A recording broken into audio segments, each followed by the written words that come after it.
Hello everyone, कैसे हो आप सभी। आई होप कि आप लोगों की पढ़ाई काफ़ी अच्छी चल रही होगी। 28 मई को यूपीएससी का एग्ज़ाम है और आप पूरी जितनी आप मेहनत कर सकते हो उतनी मेहनत के साथ आप तैयारी कर रहे होंगे। आज हम कुछ डिस्कस करने वाले हैं कि किस टॉपिक को पे कितना फोकस करने की ज़रूरत है, स्टैटिक्स पार्ट पे कितना फोकस करने की ज़रूरत है और करंट अफेयर्स पे कितना फोकस करने की ज़रूरत है। तो सबसे पहले हम देखते हैं, देखो हमारा जो तैयारी करने का जो तरीका होना चाहिए वो किस सब्जेक्ट पे कितना प्रायोरिटी देना है उस पर हम डिस्कस करेंगे। तो देखिए, सब्जेक्ट तो बहुत सारे हैं और कभी कभी होता है कि हिंदी माध्यम वाले स्टूडेंट क्या करते हैं कि वो कुछ ऐसे सब्जेक्ट पे ज़्यादा फोकस करते हैं कि जिस पे आउटपुट ना के बराबर निकलता है। जैसे हो गया कि एंशिएंट हिस्ट्री पढ़ रहे हैं, ज्योग्राफी पढ़ रहे हैं, आर्ट एंड कल्चर पढ़ रहे हैं और इस पर आप कितना भी फोकस कर लो तो कितना भी आसान क्वेश्चन आ जाएगा, फिर भी कहीं ना कहीं आपको डाउट रहेगा कि सही कौन सा है। तो सबसे पहले आपको प्रायोरिटी किस पे देनी है कि आपको पॉलिटी काफ़ी अच्छे से कर लेना है, क्योंकि सबका इंटरेस्टिंग सब्जेक्ट होता है, काफ़ी आसानी से क्वेश्चन आते हैं। यदि आपका बेसिक अंडरस्टैंडिंग काफ़ी बेहतर है तो पॉलिटी कहीं से भी घुमा के क्वेश्चन पूछे तो आपका सही होने का पूरा चांस है।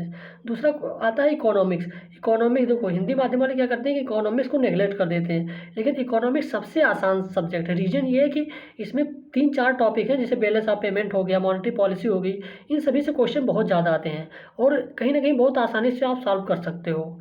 तो इकोनॉमिक्स को आप प्रायोरिटी दो, पहले पे पॉलिटी, दूसरे पे इकोनॉमिक्स, तीसरे पे आप मॉडर्न हिस्ट्री को दे सकते हो, ना कि एंशियंट और मेडुअल। एंशियंट मेडुअल को आप पढ़ोगे भी कुछ ऐसे टर्मिनोलॉजी पूछ लेगा कि आपको पता नहीं चलेगा। और मॉडर्न हिस्ट्री से देखो, इसके पहले 4 क्वेश्चन आया था, इसके पहले 6 क्वेश्चन आया था, 8 क्वेश्चन आया था। तो ऐसा नहीं कि क्वेश्चन बिल्कुल कम ही आएंगे, आने की भी पूरी पूरी संभावना है। तो मॉडर्न हिस्ट्री से आप कर सकते हो। उसके बाद में आप फोकस करना है इन्वायरमेंट पे, ठीक है। पहले पे पॉलिटी, दूसरे पे इकोनॉमिक्स, तीसरे पे मॉडर्न हिस्ट्री, चौथे पे इन्वायरमेंट पे आपको फोकस करने की जरूरत है। फिर उसके बाद में science and tech. Science and tech से काफ़ी आसान क्वेश्चन आते हैं, जो क्वेश्चन आते हैं कहीं ना कहीं करंट बेस आते हैं। अच्छा, ये दोनों जो टॉपिक है मैक्सिमम क्वेश्चन करंट बेस आते हैं, तो आप करंट को जब पढ़ना तो इस टॉपिक पे ज़्यादा फोकस करना। फिर आता है ज्योग्राफी। ज्योग्राफी में देखो, आपको तो पहले नंबर से एनसीईआरटी आपका कंप्लीट ही होगा कहीं ना कहीं, और इसके बाद में सबसे ज़्यादा आपको फोकस करने की जरूरत है मैप को, कि कौन सा जो न्यूज़ था वो चर्चा में था तो कौन सा बाउंड्री उसके साथ रिलेट करता है। जैसे देखो, अफगानिस्तान से क्वेश्चन आया था 2022 में यूपीएससी में, कितना आसान क्वेश्चन पूछा था। तो आपको मैप को ध्यान देने की ज़रूरत है। उसके बाद में आप आर्ट एंड कल्चर कर सकते हो। कुछ टॉपिक है, मेजर टॉपिक है, जो यहाँ से कई बहुत सारे क्वेश्चन रिपीट होते रहते हैं।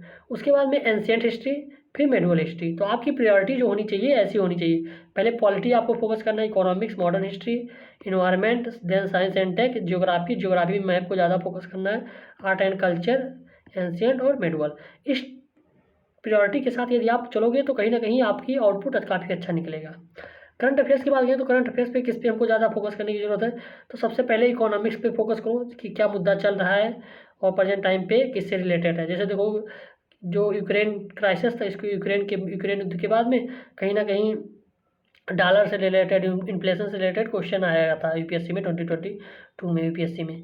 तो ये इस तरीके से क्वेश्चन बनते हैं, बहुत आसानी से आप क्वेश्चन कर सकते हो। इन्वायरमेंट पे आप पीटी 365 कर सकते हो, काफ़ी आसानी से समझ में भी आ जाएगा। और साइंस एंड टेक, पीटी 365 से बाहर क्वेश्चन नहीं आते हैं और कुछ अंडरस्टैंडिंग आपकी बेहतर हो सकेगी। तो इसके लिए आपको क्या करना है, पी वाई क्यू लास्ट के 10 दिन में पी वाई क्यू के सिवा आपको कुछ उठाना नहीं है। स्टेटिक्स आप 6 घंटे दो, प्लस उसके बाद में पी वाई क्यू 6 घंटे, बस 12 घंटे आप पढ़ लो, बहुत है। Then science and tech, I R, polity, ठीक है। इन 4 टॉपिक पे तो ज़्यादा आपको फोकस करना है, economics, environment, science take and I R. तो देखो, सबसे पहले मैं आपको बता दूं, स्टैटिक्स पे polity, economy, modern history, environment, science tech, geography, map, art and culture, ancient और मेडुअल, ये हो गया। करंट अफेयर्स आपको सबसे पहले economy, environment, science and tech, I R, polity, ये यदि आपने कर लिया तो कहीं ना कहीं आप उस फाइट में आ जाएंगे जिसमें 40,000 50,000 स्टूडेंट आते हैं। वैसे एग्जाम तो 5 लाख स्टूडेंट देते हैं, लेकिन जो मेन फाइट है वो इसी 40 से 50,000 स्टूडेंट के बीच में है, जो कहीं ना कहीं काफ़ी मेहनत कर रहे हैं, उनकी स्ट्रेटजी भी काफ़ी अच्छी है। और अगर आपको और अच्छा नंबर लाने की ज़रूरत है तो P Y Q must important, ठीक है। सभी लोगों ने सुना होगा कि पी वाई क्यू ही कहते हैं।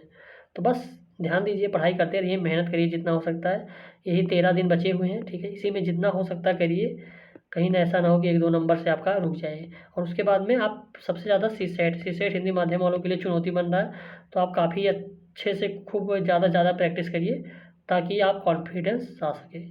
ठीक है, तो मिलते हैं किसी और वीडियो में, तब तक के लिए धन्यवाद।